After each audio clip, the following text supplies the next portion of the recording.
Hello and Happy New Year, and welcome to this intersession course. 3 weeks of excitement, 3 weeks of a voyage of discovery, and 3 weeks in which I'll try and make sure that what we're doing kind of resonates with things we're reading on a daily basis. Certainly COVID is foremost in our minds from a personal point of view, from a public health point of view, from a societal point of view. But let's think about it from a supply chain and an operations point of view.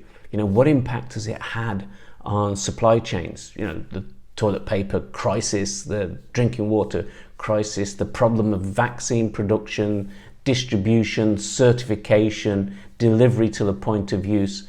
You know, these things are right on the forefront of our thoughts. But also is, you know, what impact is it having economically, not just in the US, but in Europe, in Asia, in Africa, in South America, you know. So let's feel free to explore some of the issues. I want this to be an interesting course in terms of making myself accessible to you. It is a hybrid course. We will have our residence sessions, and I'll give more information about those when they crop up. I will make myself available for office hours.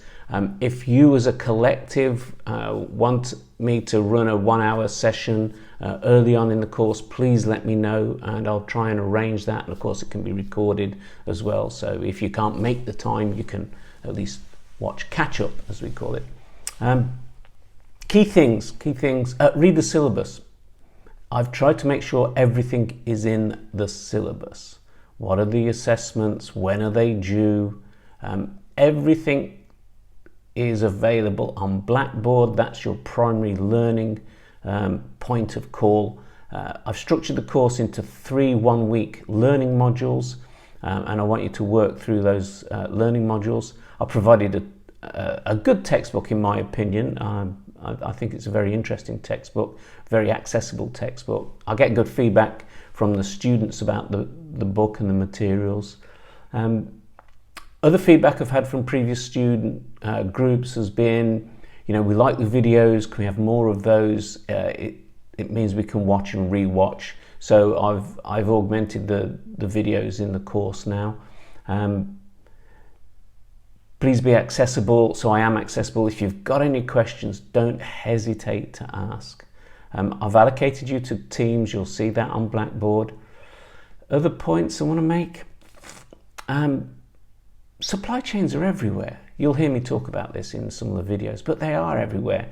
And I think, yet again, with the coronavirus, we've seen the consequences of disruptions, you know, early stages with the mass panic buying of toilet paper, the impact on canned goods, the problems with PPE, and we kind of think that those have passed, but they haven't, and we'll talk about that. Now, of course, we have the vaccines being rolled out. I'm currently in the UK. I've been here for a few months, likely to be here for a few more months or until I get both doses of the vaccine and am able to fly back to the US. So that's an implication of coronavirus. We're working from home. So how do we manage processes when we're all dispersed and distributed? I think it's fair to say that all of us are operations managers. You might not think you are, but the minute we start talking about, well, do you do anything? Do you manage processes? Do you think those processes run smoothly? Whether they're administrative processes, whether it's a service process where you're interacting with customers, whether you're in marketing, whether you're in finance, whether you're in legal, whether you're in the public sector, the not-for-profit sector, the private sector. You know, we're all running processes. And the evidence is that, you know, since most of the US economy is service sector, we need to pay a lot more attention to how we manage our processes and how we manage supply chains. Interesting statistic is that in the last 40 years, productivity in manufacturing has doubled every decade. I started out I actually started out working for my dad as a teenager.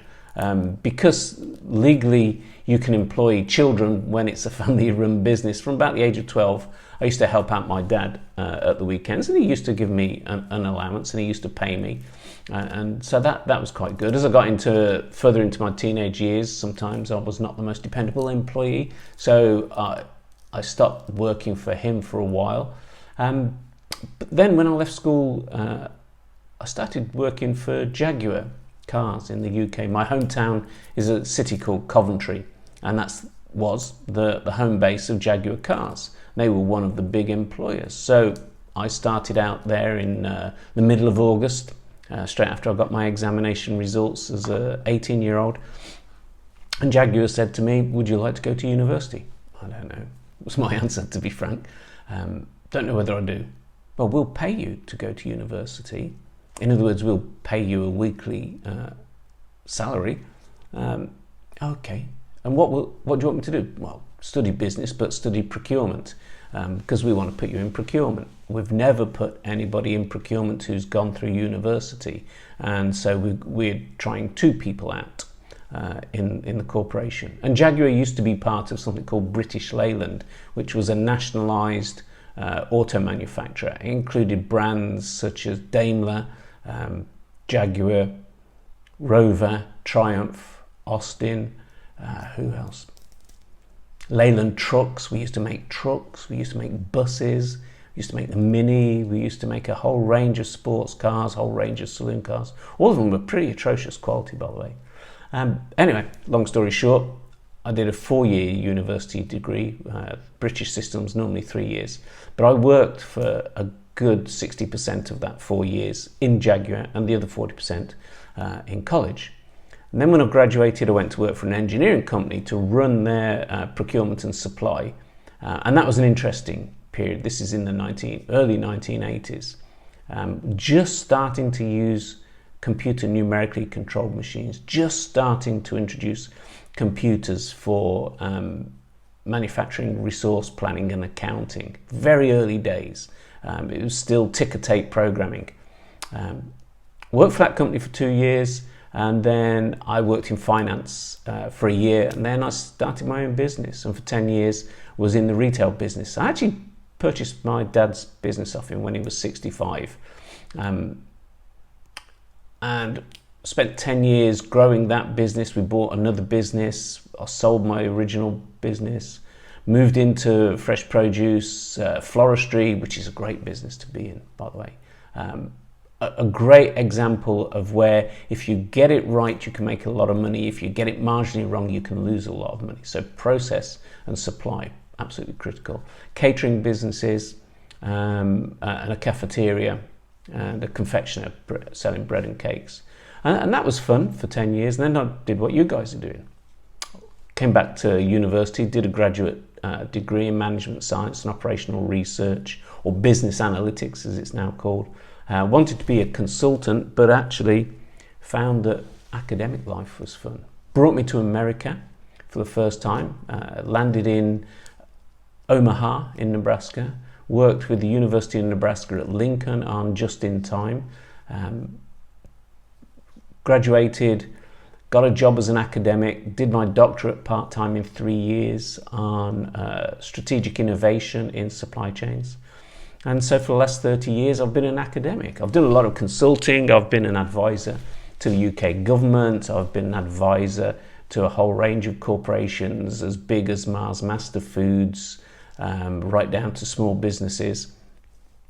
And more recently, I graduated with a master's degree in psychology in 2017 and have been studying psychopathy in executives. So the last 2 papers I've had accepted, actually in December 2020, were on psychopathy. And previous work I've been doing has been on social and environmental responsibility. And in fact, that's another course I'm teaching on the MBA program, more of which, if you're interested, later. So that's my background. That's what brings me where I am today, teaching you guys at USD. I've been at USD for 15 years. I'm a full professor.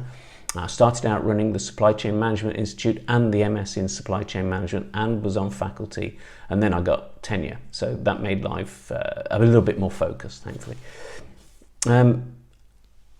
Happy to answer any questions you've got about my experience. I'll try and bring experience into some of our sessions. Certainly, I think real life examples, personal experience, sharing our experiences are really powerful ways of learning. So we'll use a discussion board for that, and we'll also use our residence sessions and any office hours that you want.